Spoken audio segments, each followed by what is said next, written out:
माझे नाव आचल आहे. माझ्या वडिलांच्या काही महिन्यांपूर्वीच निधन झाले होते. माझ्यासोबत फक्त माझी आई राहत होती आणि माझा अभ्यास पूर्ण झाला होता. आम्ही मध्यमवर्गीय लोक होतो. माझ्या वडिलांच्या उपचारावर खूप पैसा खर्च झाला. त्यानंतरही ते टिकू शकले नाही. वडिलांच्या निधनानंतर आमच्या घरची परिस्थिती हलाखीची झाली. माझी आई आजारी असायची. आता तिला लोकांच्या घरात काम करता येत नव्हते. त्यामुळे मला घर चालवण्यासाठी काहीतरी करावे लागणार होते. काय काम करावे हेच समजत नव्हते. घरची परिस्थिती दिवसेंदिवस बिकट होत चालली होती. आईच्या औषधांसाठी पैशांची गरज होती, पण मला काहीच समजत नव्हते. मग परिस्थितीने भाग पाडून मी मुलांना शिकवणी देण्याचे ठरवले. आमचा परिसर छोटा असल्यामुळे मला हवे तसे काम कुठेच मिळत नव्हते. मी नोकरी शोधत होते जिथे फक्त महिला काम करतात, पण जवळपास असे कोणतेही काम उपलब्ध नव्हते. बहुतेक सर्व ठिकाणी पुरुष काम करत होते आणि माझी आई मला नोकरी करण्याच्या विरोधात होती. तिची इच्छा होती की आपण उपाशी मरलो तरी चालेल, पण तुला घराबाहेर पडण्याची गरज नाही. तिच्या सल्ल्यानुसार मी शांतपणे बसले. पण घरची बिघडलेली परिस्थिती आणि आईला वेळेवर औषधे न मिळणे या सगळ्याचा मला आणि माझ्या आईला खूप त्रास झाला. आता हळूहळू उपासमारीला सामोरे जावे लागत होते. वडिलांचा मृत्यू झाला होता का आमच्या आयुष्यातून शांतता हिरावून घेतली गेली होती. आमच्या भागातील लोकही आमच्यासारखे गरीब होते. आज मला आजूबाजूंच्या मुलांना शिकवण्याची इच्छा होती, पण मला खूप आशा होती की माझ्या परिसरातील लोक मला उच्च शिक्षण फीस देऊ शकत नाहीत आणि मी कमी पैशात जगू शकत नाही. माझा खर्चही जास्त असताना माझ्या एका मैत्रिणीने मला तू घरी जाऊन शिकवणी का देऊ नये असा सल्ला दिला. जेव्हा मी माझे घर सोडून इतर लोकांच्या घरी मुलांना शिकवायला जाईन तेव्हा मला जास्त पैसे मिळतील. आजच्या परिस्थितीमुळे बहुतेक पालक आपल्या मुलांना घरी ठेवणे चांगले मानतात. त्यामुळे ते कोणत्याही शिक्षकाला घरी येण्यासाठी जास्त पैसे देतात. याबाबत अधिक माहिती मिळवल्यावर सर्वांनी मला तू मुलांच्या घरी जाऊन शिकवले तर बरे होईल असा सल्ला दिला आणि या कामासाठी मला आणखी पैसे मिळतील. मी हे काम करायला तयार होते, पण आईने मला घराबाहेर पडू दिले नाही. मोठ्या कष्टाने मी तिला या कामासाठी तयार केले होते, कारण आता आम्हाला अन्नाची गरज होती. त्यामुळे मला काहीतरी करावे लागलेच. आता हरल्यानंतर आईने माझ्याशी सहमती दर्शवली. मी माझ्या ओळखीच्या लोकांशी 1-2 ठिकाणी बोलले की त्यांना घरी शिकवण्याची गरज असल्यास मला संपर्क करण्यास सांगितले. मला या प्रश्नाचे उत्तर लवकरच मिळाले जेव्हा मला एका चांगल्या कुटुंबाकडून शिकवणीसाठी ऑफर मिळाली. सुरुवातीला मला त्यांच्यापुढे अट म्हणून काय ठेवायचे आहे ते मला कळत नव्हते. मी फक्त लोकांना सांगितले की मी माझ्या कुटुंबातील एकमेव कमावता सदस्य आहे आणि मी हे काम केवळ मजबुरीतून करत आहे, कारण माझे वडील नुकतेच वारले आहेत. मला पैशांची खूप गरज आहे, पण मी त्यांच्या मुलांना चांगले शिक्षण देईन. त्यांना माझ्यापेक्षा चांगला शिक्षक कुठेही सापडणार नाही. कदाचित हीच माझी चूक असावी की मी माझ्या कमजोरीबद्दल लोकांना सांगू लागले होते. माझी नोकरी सुरू झाली होती. मी दुपारी 2 ते रात्री 8 पर्यंत घरोघरी जाऊन मुलांना शिकवत असे. मी 1 तास 5 घरांमध्ये शिकवणी लावली होती. या मुलांपैकी एक होता ज्याला मी 7 ते 8 पर्यंत शिकवले. त्याचे नाव सौरभ होते. सुरुवातीला सौरभ माझ्याशी खूप विचित्रपणे बोलायचा. त्या घरात एकच स्त्री होती, ती सौरभची आई होती आणि तो एकुलता एक मुलगा होता. सौरभ खूप आनंदी असला तरी तो त्याच्या आईवडिलांचा एकुलता एक मुलगा होता. आई मुलांशिवाय घरात दुसरे कोणी राहत नव्हते. सौरभ 14 वर्षाचा होता आणि तो 5वीत शिकत होता. त्याच्या आईने मला सांगितले की सौरभ हा तिचा सर्वात लाडका आणि एकुलता एक मुलगा आहे. त्याचे वडील एका मोठ्या कंपनीत काम करतात, त्यामुळे ते इतर शहरांमध्ये जात येत असतात. मला वाटले ती चांगली गोष्ट आहे. हे कुटुंब खूप श्रीमंत आहे. इथे मला ट्युशन फी चांगली मिळत होती. सौरभला शिकून 20 दिवस झाले होते. अचानक एके दिवशी माझ्या लक्षात आले की मी सौरभला जेव्हाही गृहपाठ द्यायचे तेव्हा त्याच्या गृहपाठच्या बुकवर विचित्र स्केचेस बनवलेले असायचे. काही विचित्र सरओळी तयार झाल्या. या सगळ्याचा अर्थ मला कधीच कळला नाही, पण मला त्याचा अर्थ जाणून घ्यायचा होता. सौरभ हे काम मोकळ्या वेळेत करत असेल असं मला वाटलं. पण एके दिवशी अचानक मला त्याच्या एका बुकवर विचित्र आकार काढलेले दिसले. मी हे त्याच्या आईला सांगितल्यावर ती म्हणाली की तिच्या मुलाला आर्टिस्ट बनायची इच्छा आहे, पण आपल्या मुलाने उच्च शिक्षण घ्यावे अशी त्याच्या आईची इच्छा आहे, जेणेकरून नंतर त्याला कोणत्या प्रकारचा व्यवसाय करायचा आहे हे ठरवता येईल. मी तिला म्हणाले, तुमची विचारसरणी खूप चांगली आहे, पण मला वाटते की मुलांना जे काही आवडेल ते करू दिले पाहिजे. त्याला कलाकार व्हायचे असेल तर तुम्ही त्याला साथ द्यावी. माझ्याकडे हे ऐकून सौरभची आई म्हणाली, मी सांगितल्याप्रमाणे कर. मला कळत नाही की मी असे बोलल्यावर तिला राग का आला आणि तिने मला सांगितले की सौरभला अशा गोष्टींपासून दूर राहायला सांग. अचानक मला सौरभच्या आईच्या बोलण्यात राग आणि कटुता दिसू लागली. जरी ती खूप चांगली वागणारी स्त्री होती, पण आज तिला इतका राग का आला ते मला कळत नाही. या क्षणी मी तिच्याकडे बोलण्याकडे फारसे लक्ष दिले नाही आणि सौरभला समजावलं होतं की तू आता इंटरमिजिएटपर्यंतचं शिक्षण पूर्ण कर, त्यानंतर तुझे काय होते ते पहा. तू अजून लहान आहेस, तू फक्त अभ्यासावर लक्ष केंद्रित कर. सौरभ जास्त बोलत नसे. कदाचित त्याला स्वतःपेक्षा जास्त काही नको होते, ना कोणाशी जास्त बोलायला त्याला आवडत होते. कदाचित ही त्याची सवय होती.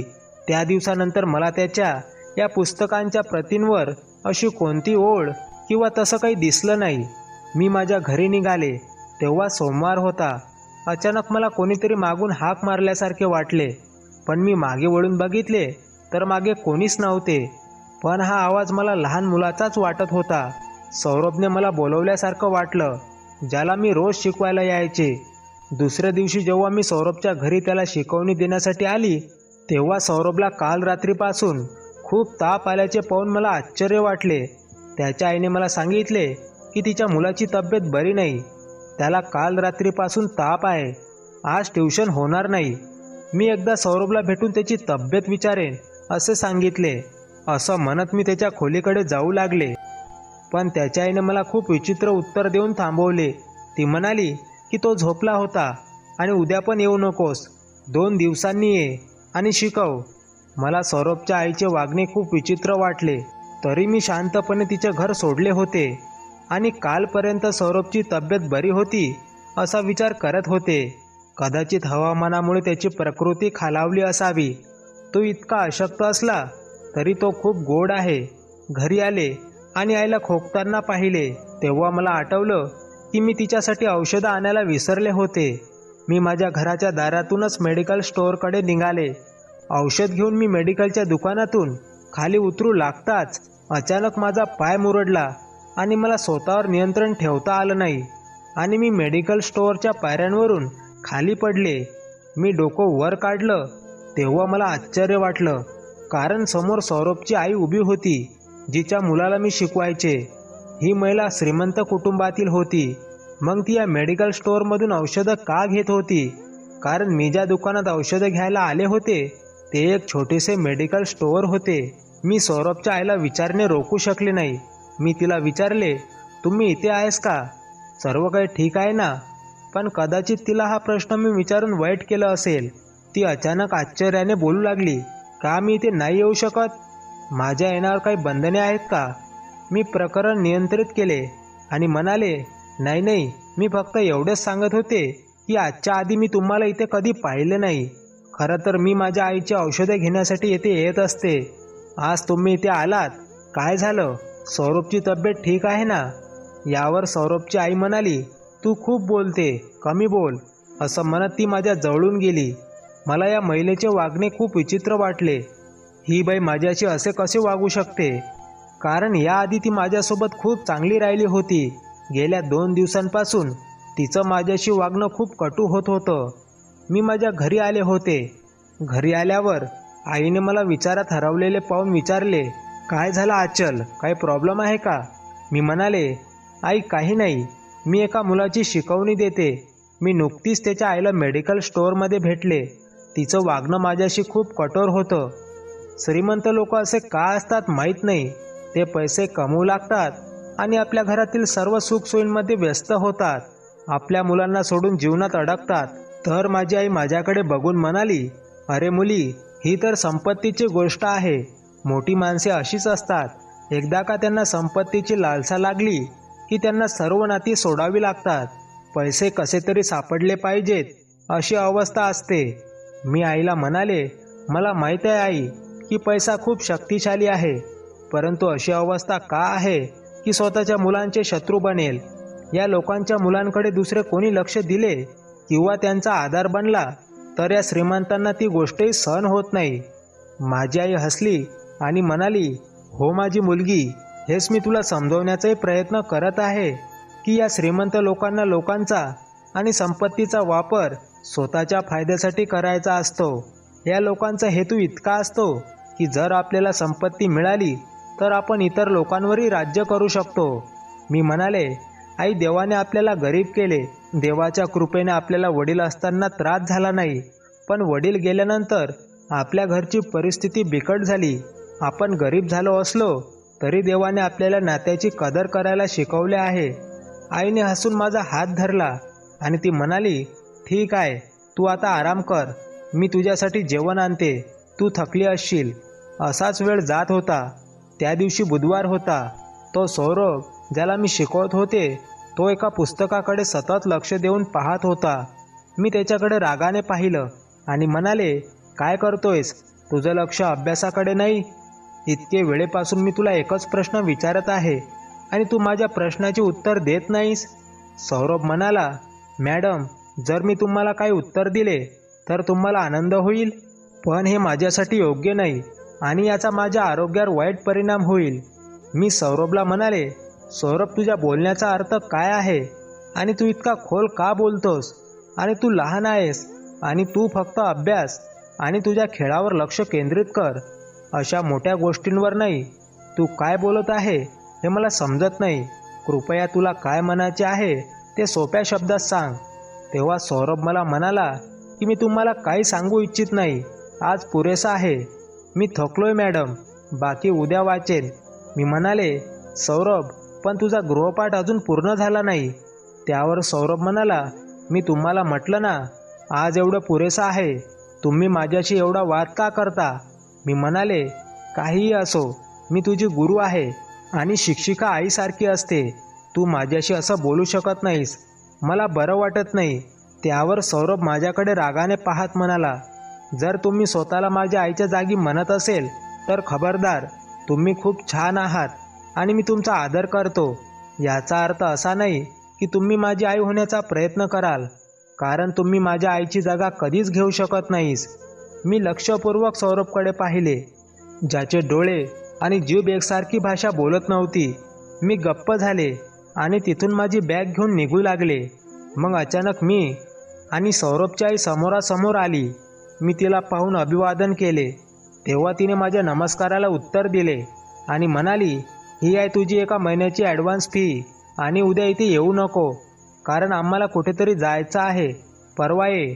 मी जरा हळुवारपणे म्हणाले, तुमचं म्हणणं बरोबर आहे, पण तुमच्या मुलाच्या परीक्षा उद्यापासून सुरू होत आहेत आणि मला वाटतं की त्याला अभ्यासाची गरज आहे.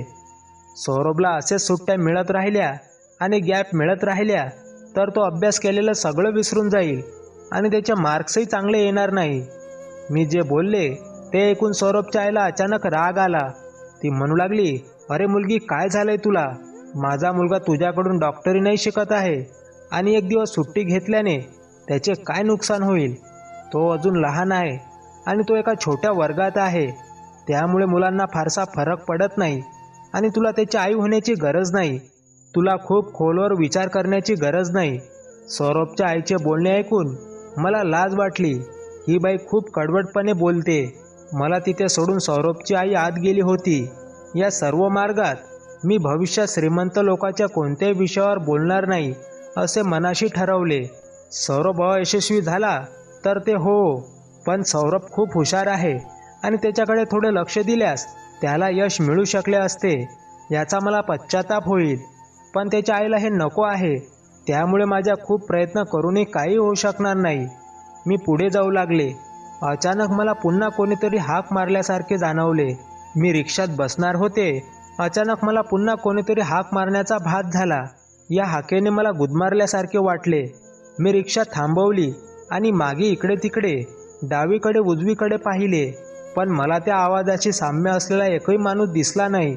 मलाच कळत नाही का कोणीतरी मला हाक का मारत असल्यासारखे मला वारंवार जाणवत होते. आणि हे तेव्हाच व्हायचे जेव्हा मी ट्युशन देऊन सौरभच्या घरातून निघत असे. कदाचित माझी आई घरी माझी वाट पाहत होती, कारण यावेळी रात्रीचे 8 वाजले होते.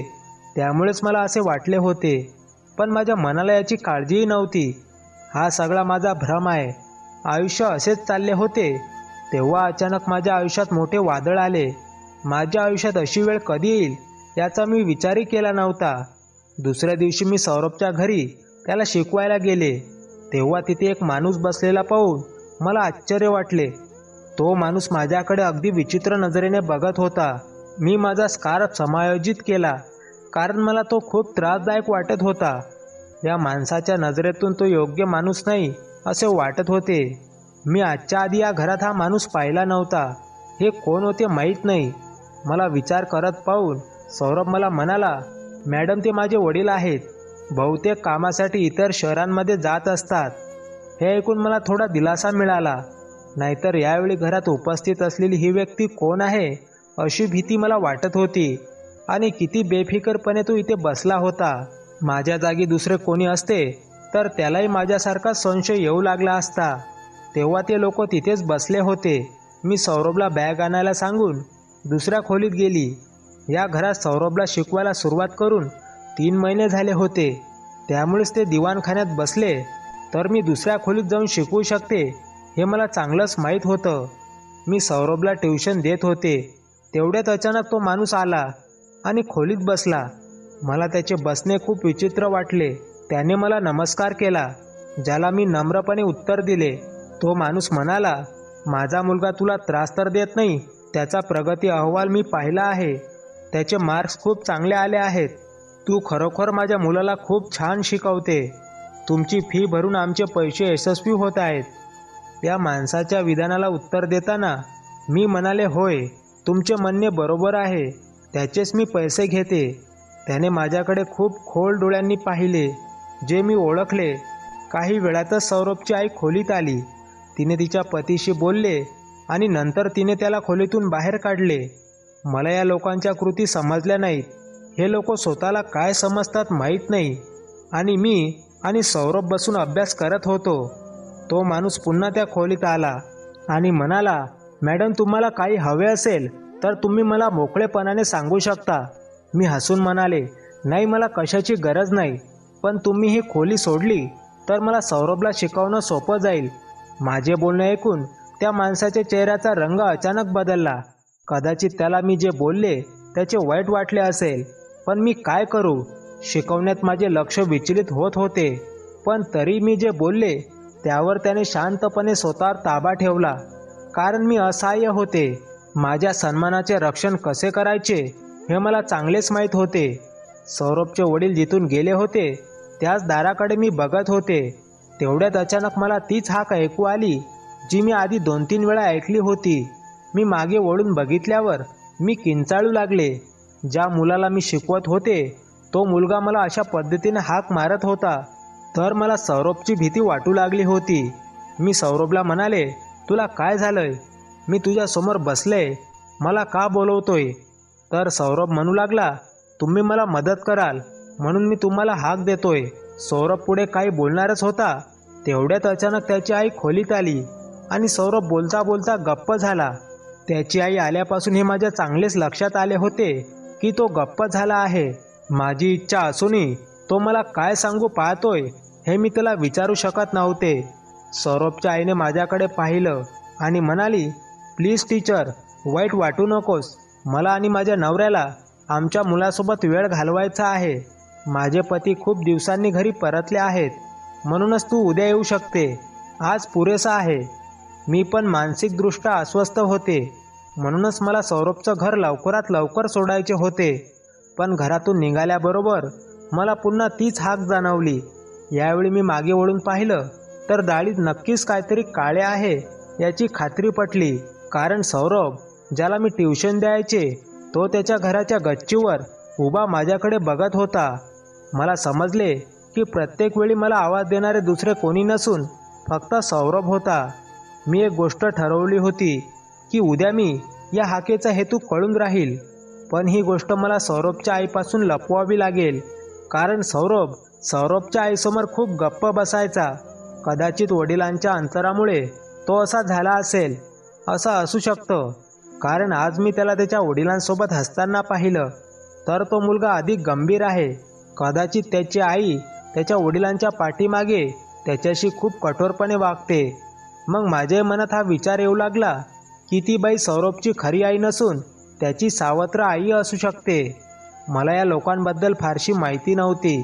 फक्त सौरभचे वडील दुसऱ्या शहरात काम करतात हेच माहीत होते.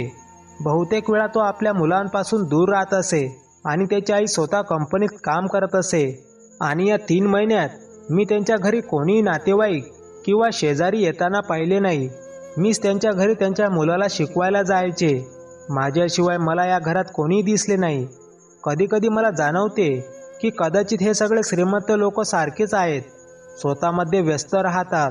ते कधीही मुलांकडे लक्ष देत नाहीत. कदाचित हे श्रीमंत लोक एकमेकांपासून दूर राहणे पसंत करतात. असे अनेक प्रश्न माझ्या मनात घुमत होते. फक्त एका हाकेमुळे. मला या लोकांबद्दल काही माहिती असती किंवा या हाकेचा अर्थ समजला असता तर मी काय केले असते हे मला समजले नाही. आता मला दुसऱ्या दिवसाची वाट पाहायची होती. जर मला संधी मिळाली असती तर मी सौरभशी बोलले असते, कारण मी सौरभशी बोलण्याचा प्रयत्न केला तर त्याची आई आधीच खोलीत यायची. त्याची आई नेहमी आपल्या मुलांवर डोळा ठेवत असे. तिला वाटले की तिच्या मुलाला मला काहीतरी सांगायचे आहे, म्हणूनच तिने शक्य तितके आमच्यावर लक्ष ठेवले. मला वाटले होते की हे सर्व सोपे होणार नाही. सौरभ काही अडचणीत असण्याची शक्यता आहे आणि तो माझ्याकडून मदत घेण्याचा प्रयत्न करत आहे. मी माझ्या मनात अनेक प्रकारचे विचार करत होते आणि मनात अनेक योजना तयार करत होते. आणि वास्तविकता काय असते हे मी विसरले होते, कारण जे घडते ते दिसत नाही आणि जे दिसते ते घडत नाही. पण सौरभशी माझी ओढ लागली होती. मला जाणवले की तो काही अडचणीत आहे आणि त्याला माझ्या मदतीची गरज आहे. परंतु मला माहीत नाही की त्याची समस्या काय असू शकते. हे माझ्या लक्षात आले नाही. दुसऱ्या दिवशी मी वेळेपूर्वी त्याच्या घरी गेले आणि माझ्या बाकीच्या विद्यार्थ्यांना पटकन शिकवले. सौरभच्या घरी गेल्यावर मला आनंद वाटला, कारण आज तो त्याच्या घरी पूर्णपणे एकटाच होता. त्याचे आईवडील खरेदीसाठी घराबाहेर पडले होते. तेव्हा मी सौरभशिवाय घरात कोणी नाही याची खात्री करून मी पटकन सौरभकडे गेले आणि मी त्याला म्हणाले, आता पटकन खरं सांग की मी इथून जाताना इतक्या मृदू आवाजात मला का बोलवतोस, आणि जर तू माझ्याशी खोटं बोलशील तर तुझी आई इथे आल्यावर मी तुझ्याबद्दल तिच्याकडे तक्रार करेन. तू मला मागून कसा हाक मारतो ते मी त्यांना सांगेन. बोलत असताना मी सौरभच्या चेहऱ्याकडे लक्षपूर्वक पाहिलं. त्याच्या चेहऱ्याचे रंग बदलत होते. त्याने माझ्याकडे खूप गंभीरपणे पाहिले आणि म्हणाला, जरी तू माझ्याबद्दल आईकडे तक्रार करून तिला हे सर्व सांगितले तरी ते तुझ्यावर विश्वास ठेवणार नाही आणि पूर्वीच्या 2 शिकवणी शिक्षकांप्रमाणे तुला या नोकरीतून काढून टाकेल. मला तुमच्याबद्दल जेवढी माहिती आहे, तुम्ही माझ्या आयुष्यात रस घेण्याऐवजी तुमच्या पगाराची काळजी घ्या. इतक्या लहान मुलाच्या तोंडून एवढ्या मोठी गोष्टी ऐकून मला आश्चर्य वाटले, पण तरी माझा प्रश्न तसाच राहिला. मी त्याला म्हणाले, तू मला थेट सांग का हाक देतोस? तर त्याने माझ्या प्रश्नाला अतिशय विचित्र पद्धतीने उत्तर दिले. तो म्हणाला, फक्त हे समजून घ्या की जसं मला ट्युशन देण्याचे पैसे तुम्हाला मिळतात त्याचप्रमाणे मलाही तुम्हाला आवाज देण्याचा पगार मिळतो. मी त्याच्याकडे रागाने पाहिले आणि म्हणाले, तू वेडा झाला आहेस का? कसल्या गोष्टी सांगतोय? मी तुला काय विचारते आणि तू मला काय उत्तर देतोस? यावर सौरभ म्हणाला की तुम्ही मला इथे शिकवायला आला आहात. तुम्ही तुमचं शिक्षण सोडून बरंच काही करत आहात. आता तो कशाबद्दल बोलत आहे ते मला समजले नाही. मला डोक्यावर हात मारावासा वाटला. हे लहान मूल मला कसं बोलवण्याचा आमिष दाखवत होतं. मी त्याला आणखी काही प्रश्न विचारण्याआधीच अचानक मला गाडीच्या हॉर्नचा आवाज आला. गाडीचा आवाज सौरभच्या आईवडिलांचा होता, म्हणजे त्याचे आईवडील आले होते. मी पुस्तके उघडली आणि त्याला शिकवू लागले आणि या सर्व गोष्टी माझ्या मनातून झटकून टाकल्या. हे लोक मलाही वेड्यात काढत होते. कदाचित त्यांच्या बोलण्याने इतरांना गोंधळात टाकणे हा त्यांचा एकमेव उद्देश होता. त्याला शिकून मी घरी आले, पण घरी आल्यानंतर मला चैन पडत नव्हते. मी रात्रभर विचार करत राहिले की सौरभच्या वागण्याबद्दल मला चांगलंच माहिती आहे, पण त्याच्या वडिलांबद्दल काहीतरी नक्कीच होतं. त्याचे वडील माझ्याकडे खूप विचित्र नजरेने पाहत होते. त्यांचे डोळे मला टोचत होते. दुसऱ्या दिवशी मी पगार घेण्यासाठी सौरभच्या घरी गेले, तेव्हा माझ्या संशयाला पुष्टी मिळाली. त्यामुळे त्याच्या आईऐवजी सौरभच्या वडिलांना पाहून मी घाबरले, पण त्याच्या वडिलांचे भाव पाहून मला आश्चर्य वाटले. सध्या माझ्याकडे त्यावेळी काम होते. माझ्या आईची तब्येत बिघडली होती, त्यासाठी मला पगाराची गरज होती. मी हीच गोष्ट सौरभच्या वडिलांना सांगितली. मी माझे म्हणणे पूर्ण करणार असतानाच अचानक कोणीतरी माझ्या तोंडावर रुमाल ठेवला आणि माझे भान हरपले. शुद्धीवर आल्यावर माझे हातपाय बांधलेले पाहून मला धक्काच बसला. हातपाय बांधलेले पाहून मी खूप घाबरले, पण हे घर ओळखताच मला खात्री पटली की मी नक्कीच कोणत्या तरी मोठ्या संकटात सापडले आणि या लोकांच्या कटाचा बळी झाली आहे. कारण ते घर दुसऱ्या कोणाचं नसून सौरभचं होतं. याचा अर्थ त्याच्या घरच्यांनी मला कैद केलं होते. पण का? शेवटी या लोकांना माझ्यासोबत काय करायचं होतं? माझ्या पाठीत दुखत असल्याने मला जाणवले की मी खूप वेळेपासून एकाच ठिकाणी बांधले आहे. माझी आई काय करत असेल माहिती नाही. तिला माझी काळजी वाटत असावी, कारण रात्रीची वेळ होती आणि मला घरी जायचे होते. निघायला उशीर झाला तर आईला काळजी वाटायची आणि तिची तब्येतही बिघडली होती. आईचा विचार मनात ठेवून मी हातपाय मारायला सुरुवात केली. तेवढ्यात अचानक दरवाजा उघडला आणि ती व्यक्ती येताना पाहून मला आश्चर्य वाटले. तो दुसरा कोणी नसून सौरभ होता. माझ्या तोंडावर पट्टी केली होती. मला कोणताही आवाज काढता येत नव्हता. पण आज त्या 14 वर्षाच्या मुलाला काही कारनामे पाहून तो खूप वाईट वाटत होता. त्याचे डोळे, त्याची हालचाल, त्याची नजर मला खूप काही सांगून जात होती. मी हिंमत गमावली असती तर माझे खूप मोठे नुकसान झाले असते. मी हातपाय मारायला लागले तेव्हा तो हसत माझ्यासमोर बसला आणि तोंडातून टेप काढला. मी एका दमात म्हणाले, मला इथे का कैद करून ठेवले आहे? तुला काय अडचण आहे? मला जाऊ द्या. माझ्या आईला माझी काळजी वाटत असेल. माझे म्हणणे ऐकून तो विचित्रपणे हसायला लागला आणि म्हणाला, अरे मॅडम, एवढी घाई का आहे? आज मला फुरसतीत तुमच्याशी बोलण्याची संधी मिळाली. त्याने माझ्या चेहऱ्याला स्पर्श करण्याचा प्रयत्न केला. मी माझा चेहरा दुसरीकडे वळवला. त्याचा प्रयत्न अयशस्वी झाला. मला त्याची बोलण्याची पद्धत खूप वाईट वाटली. त्याने मला कैद केले म्हणून नाही, तर शिकवताना तो खूप सौजन्य दाखवत असे. तो नक्कीच वाईट स्वभावाचा आणि उद्धट होता, पण तो माझ्याशी खूप छान बोलायचा आणि त्याचे शब्द छान निवडायचा. गंभीरपणे बोलणे ही त्याच्या व्यक्तिमत्वाची खास शैली होती. पण यावेळी सर्व काही पूर्णपणे वेगळे होते. तो माझ्यासमोर मोठ्या माणसासारखा उभा होता. परिस्थिती समजून मी त्याला विचारले, तुला काय हवे आहे आणि तू ही कोणती कृती केली? मी तुझी शिक्षक आहे. मी तुझ्या आईच्या जागी आहे. माझे ऐकून सौरभ टाळ्या वाजू लागला आणि वेड्यासारखा जोरात हसला. तो म्हणाला, टीचरजी, तुम्ही काय केले? मी माझ्या आईला माझी आई मानत नाही आणि तू माझी आई बनायला आली आहेस. तुम्हाला इथे का तुरुंगात ठेवले आहे ते थोड्या वेळानं कळेल. मला असे वाटले की कोणीतरी मला मदत करायला यावे. माझ्यासोबत काय होत आहे माहीत नाही, या सगळ्याचा मी कधी विचारही केला नव्हता. मी मनातल्या मनात हा सर्व विचार करत होते आणि देवाकडे मदतीची याचना करत होते.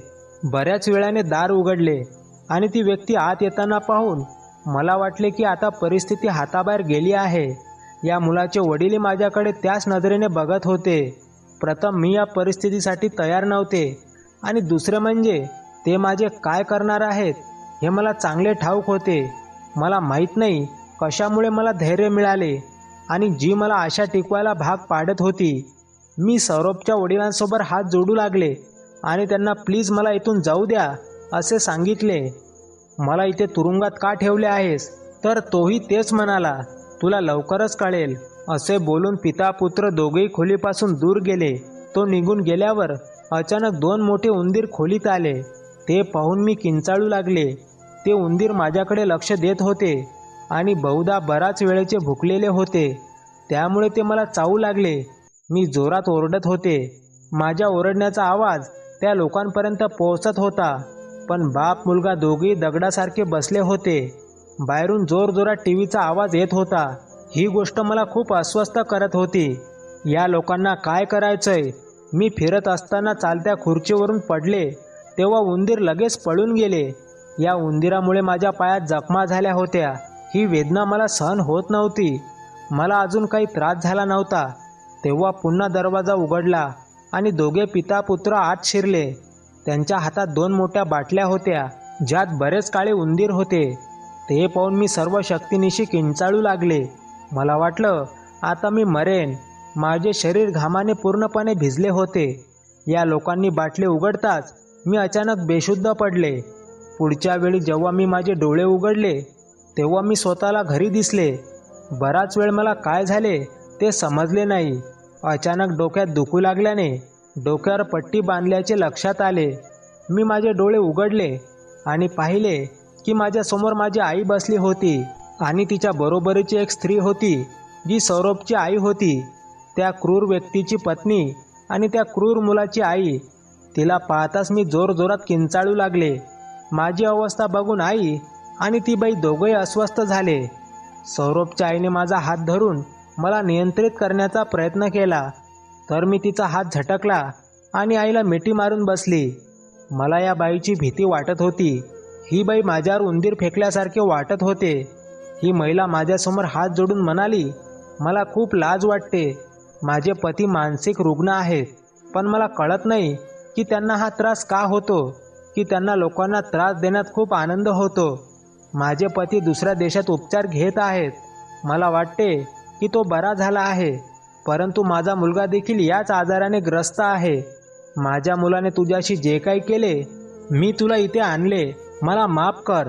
मी माझ्या पतीला आणि मुलाला पागलखान्यात पाठवले आहे. तेथे त्यांच्यावर पूर्ण उपचार केले जातील. मला खूप लाज वाटते. मी तुम्हाला काही पैसे द्यायला आले आहे. ते तुमच्या उपचारासाठी आहेत. मला आशा आहे की तुम्ही मला माफ कराल. भविष्यात आमच्यामुळे तुम्हाला कधीही समस्या येणार नाहीत. सौरभची आई गेल्यावर मी बराच वेळ भीतीने थरथरत होते. काही काळ मी या भीतीच्या भावनेत जगले, पण नंतर हळूहळू ते पुन्हा आयुष्यासारखे आले. आज या दुर्घटनेला 4 वर्ष पूर्ण झाली आहेत. माझे लग्न झाले आहे, पण आजही मला उंदीर दिसला तर तो प्रसंग मी विसरू शकत नाही. पण माझ्यासोबत पुन्हा असं काही घडलं नाही. पण जे काही झालं याची मी कल्पनाही केली नव्हती. काही वेळाने मी त्या वाटेने जात असताना कळले की सौरभची आईसुद्धा मोठ्या आजारामुळे हॉस्पिटलमध्ये दाखल होती. सौरभ आणि त्याचे वडील पूर्णपणे वेडे झाले आहेत. हे ऐकून मला खूप वाईट वाटले, पण तरी मी एक निरोगी व्यक्ती म्हणून मला जगात पाठवल्याबद्दल आणि माझे जीवन कसे जगायचे हे दाखवल्याबद्दल मी देवाचे आभार मानते. माझे आयुष्य आता चांगले चालले आहे. देवाच्या कृपेने सर्व काही ठीक झाले आहे. माझे पती खूप चांगले व्यक्ती आहेत. माझी आई आमच्यासोबत राहते. त्या दिवसानंतर मी खूप भीतीने माझे आयुष्य जगत होते, पण देवाने हळूहळू माझे आयुष्य पूर्णपणे बदलून टाकले. जेव्हा मी त्या माणसाला भेटले ज्याची मी आता पत्नी आहे. माझे पती देखील शिकवणी शिक्षक आहेत आणि त्यांची शाळेत चांगली नोकरी आहे. तो मला आवडला होता. त्याने नाते माझ्या घरी पाठवले आणि अशा प्रकारे आम्हा दोघांचे लग्न झाले. असे घडले आणि तो म्हणाला की माझ्या आईला त्याच्या आईप्रमाणेच त्याच्या घरात स्थान देईल, कारण त्याला आईवडील नव्हते, म्हणून त्याने माझ्या आईला आपली आई मानले. आजही मला सौरभ आणि त्याच्या वडिलांसारख्या लोकांची खूप भीती वाटते, पण देवाच्या कृपेने मी हळूहळू सर्व काही विसरत चालले आहे. तर मग मित्रांनो, तुम्हाला ही कथा कशी वाटली कमेंट करून नक्की सांगा. आणि कथा आवडली असेल तर व्हिडिओला लाईक करा आणि चॅनलवर नवीन असाल तर चॅनलला प्लीज सबस्क्राईब करा. शेवटपर्यंत कथा बघितल्याबद्दल तुमचे खूप खूप मनापासून आभार. पुन्हा भेटू नवीन कथेसह. धन्यवाद.